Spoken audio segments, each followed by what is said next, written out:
Hello and welcome. This is the Astrology of the Week Ahead podcast, and I am your host, Chani Nicholas.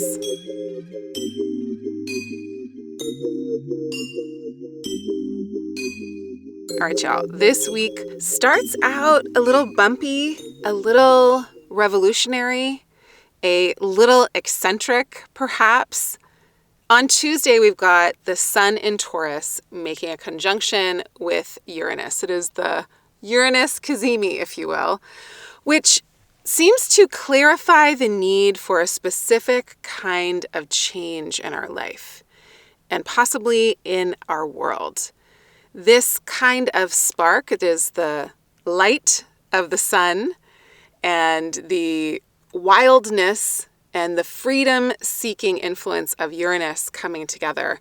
And so it really does feel like a moment where we might be especially emboldened to do something different. And we might see some headlines where people feel the need to go in a radically unique kind of way. It is a week that shows us a lot about the power of disruption and the power of using our persona and our identity for making change. So you might feel that at the beginning of the week, there's something that is agitating. And the agitation can make us buck systems of tradition for good reason or for no good reason at all. We really have to kind of manage that distinction on our own. Is this something that I have to break down completely? Or is it something that just needs a little bit of reinvention? Is it something that needs a 2.0? Does it need a systems update? Does it need a little bit of a shift? Or is it something that has to be radical? This kind of astrology can seduce us into thinking that things have to be extreme when really they don't. This is happening in Taurus, which is a fixed sign, and fixed signs have a little bit of a penchant for being really stubborn. So when change happens in a stubborn kind of scenario, it's a kind of all or nothing feeling. So remind yourself, it doesn't have to be all or nothing unless it does, right? Sometimes we can only change by getting rid of what isn't working. And also, the vitality of the sun reminds us that we have to replace what we break down with something new. So there is a need for creativity, there is a desire for reinvention, and there's a disturbing of the status quo. Now, we're just coming off of last week's eclipses. We just had an eclipse on Friday, on the 5th of May, that is still reverberating out through the airwaves, through our lives. And that eclipse was very intertwined with this message because the sun was a couple of degrees away from Uranus during that eclipse. And now the sun and Uranus are exact. So it feels like a little bit of possibly like an energetic hangover from the eclipse, or still that feeling of change that eclipse season tends to bring that's being infiltrated, or that is really like permeating the airwaves of, again, the beginning of this week. And we move from this really distinct, disruptive quality of the Sun-Uranus conjunction to Mercury stationing direct at the very end of the week. And I do want to say that this is a very helpful station direct.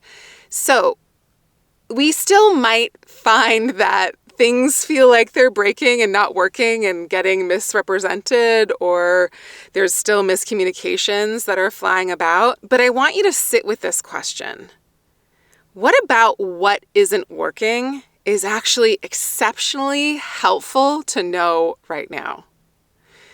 Mercury's station direct can still feel very chaotic. And yet it's happening in a way that is still really helpful. So if something breaks this week, I just want you to have that in mind. I just want you to keep in the back of your mind, in the front of your mind, all around, that this is going to have a good outcome. If something breaks, it's like, okay, better I know now than when I was in the middle of really needing to use it.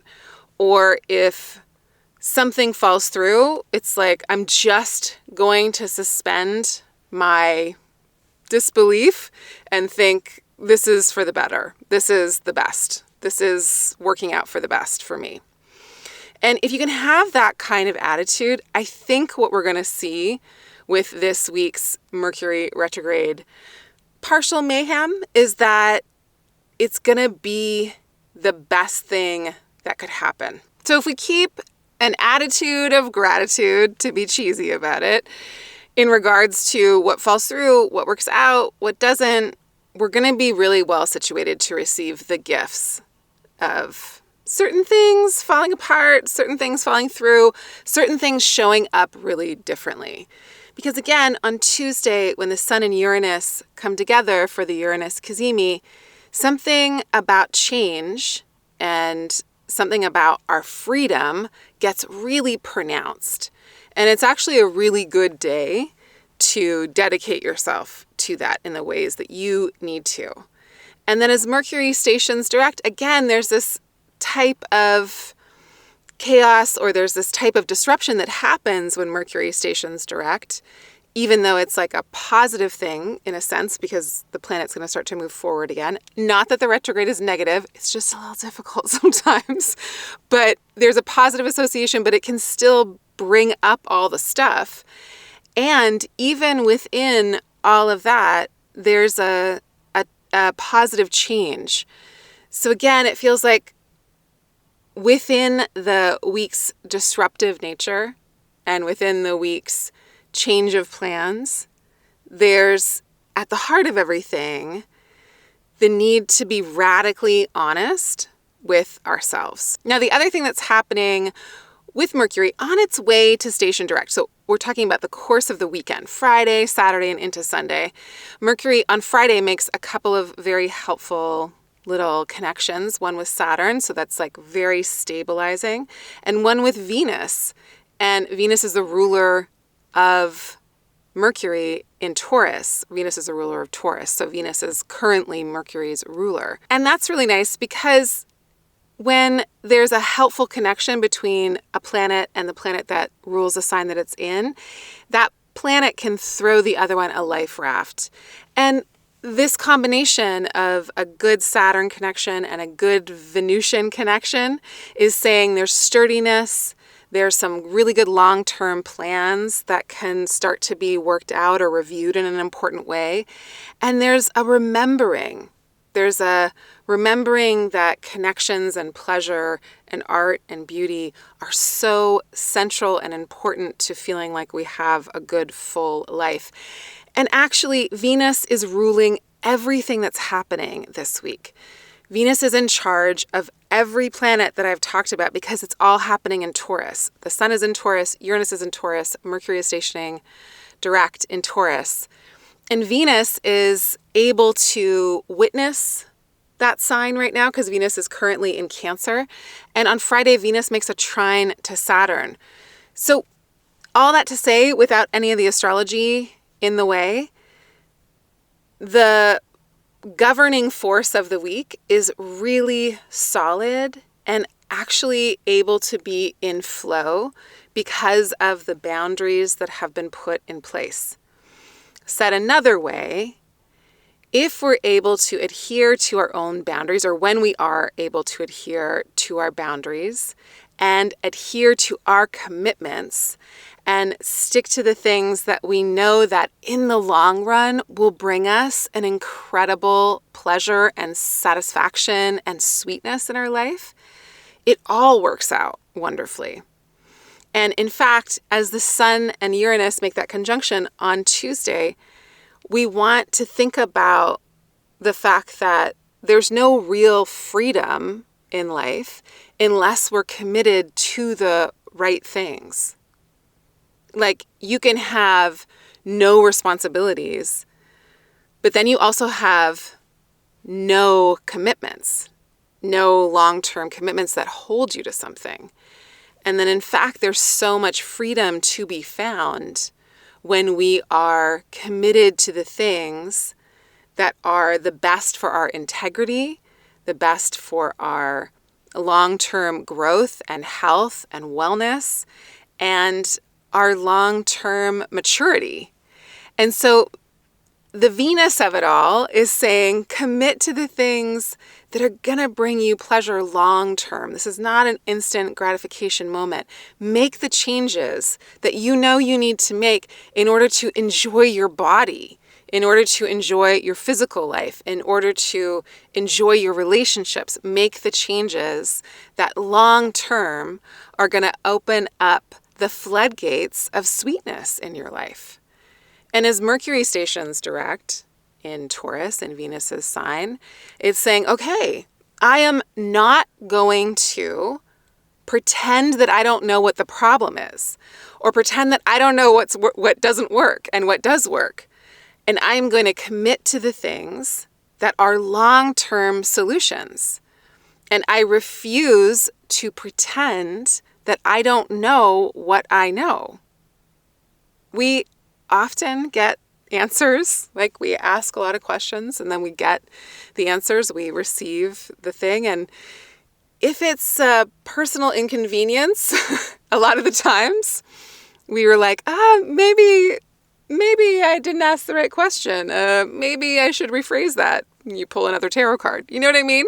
So when you get the message, I used to have a therapist that used to always say this, when you get the message, Chani, hang up the phone. You're done. Get the message, move on, implement it, integrate it. And by the end of the week, that's where we're at. We're at the Mercury pivoting. We're like, okay, I did my investigations. I looked back and recalculated everything that I got wrong. I've got the formula. I've got the data. I've got what I need to have in order to do this next leg of the journey. And that's all we have to do. We don't have to know for years and years, just this next little piece of it. So commit to your pleasure, commit to love in your life long term. And I mean like love in all of the different ways that love comes in to your life. What is sustaining in terms of your relationships? What is enduring in terms of your relationships? What helps you to feel committed long-term to your art, to your creative life, to creating a life of beauty? All right, y'all. That's it. That's my sermon. That's the week. This is eclipse season wrapped up. It's still kind of, again, works itself out for a long time, but we've gone through the major portal. And by the end of this week, Mercury will station direct. And next week, we will be in a new scenario and we'll be ready to set sail on a new kind of adventure. Thank you all so much for leaving reviews in the App Store. I wanted to share one with you called Holy Grail for Self-Reflection. Do not skip the affirmations.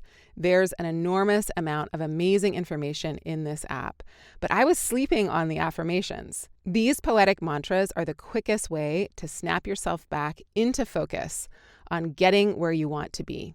Chani says the exact words I need to hear in the most beautiful way. The horoscopes and readings are scarily accurate, offering deeper insight, new ideas to ruminate on, fascinating learning, and important reminders. Quote, "We do not fear astrology in this house." End quote. Worth every cent if becoming the best version of yourself and connecting with the cosmos is your hope. Sending you lots of love, many, many blessings. Take this end of week slowly. Go through the details. Go through the fine print. Let yourself be relaxed with the information. If Taurus teaches us anything, it is how to relax and enjoy the physical pleasures that are surrounding us, that are all around us. And Venus definitely wants us to do that. In that trine with Saturn, there's a slowness, there's a steadiness, there's a sturdiness, and there is a ability to wait for the thing that we really, really want and not just fill our senses up with things that are distracting because we can't be patient. Bye for now.